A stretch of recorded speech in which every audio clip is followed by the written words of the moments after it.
Here he comes.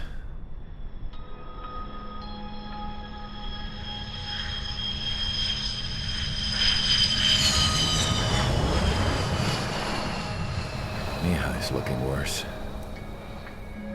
Thank God he has his granddaughters here to help him out.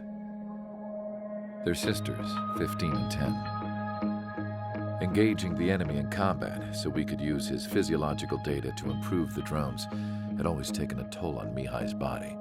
But today, he was really showing his age.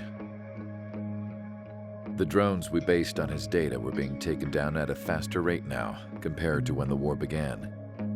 When Mihai found that out, he insisted on flying to the front lines to see it for himself. Sometimes he could be so stubborn. His age wasn't the only thing affecting his health. Over the years, flying at high altitudes for prolonged stretches of time had ravaged and poisoned his body. But he was a man of grit. Today, after 28 years, he saw combat again. If his flight suit still wasn't good enough to protect him, I can't imagine how many Gs he hit today during the battle. As a pilot, he exceeds all our expectations. It's going to take a bit more tweaking before our drones can match his skill.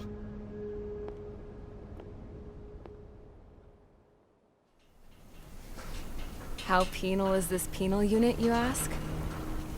This place is a shithole. If you took the stink of all the corruption in the world, then corralled it all in one place, that would give you a pretty good idea of what the air smells like around here. We got all kinds of critters, too. Everything from flea-ridden guards, rabid dogs, and a mechanic doing the stretch for life. I can't forget the rats. Yeah, we got those. And some pilots who got their wings clipped, too. One's a great pilot, but a lousy thief. One's a gambler with no luck. And one's an anarchist with no balls. Their job here was to rev the engines on the fake runways. The idea was for Erusia's spy satellite to pick up the heat sig. Even though there weren't any real fighters here, it looked like it on their infrared. I bet you're wondering, if Erusia lost the war, how come they still have a spy satellite? 'Cause someone over there was smart enough to train a bunch of computer nerds to hack into half of Osia's satellites. That's how come. Every now and again, I'd try to bust out. And every single time, those damn dogs would drag me right back. When I was in my cell, I'd hear this voice coming from the guards room.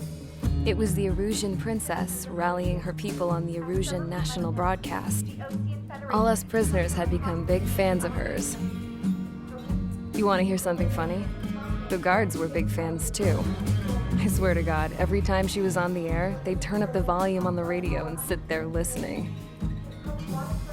I could see how someone like her could win the hearts and minds of soldiers and workers alike. When the princess said something, you could tell she meant every word. Lately, she'd been having more fun with her speeches, and that made her seem even more charming. You could say her charm was like a virus. Whenever she'd point out stuff that was wrong with Osia, the prisoners in here went nuts. Hell, if anyone knew how messed up Osia was, it was the prisoners. They'd shout, "Burn Osia down." No way am I just gonna sit here and rot away in this hellhole. Dark blue. Instead of building fake-ass planes to trick Erusia, I'm gonna build one that'll really take off. You can count on that.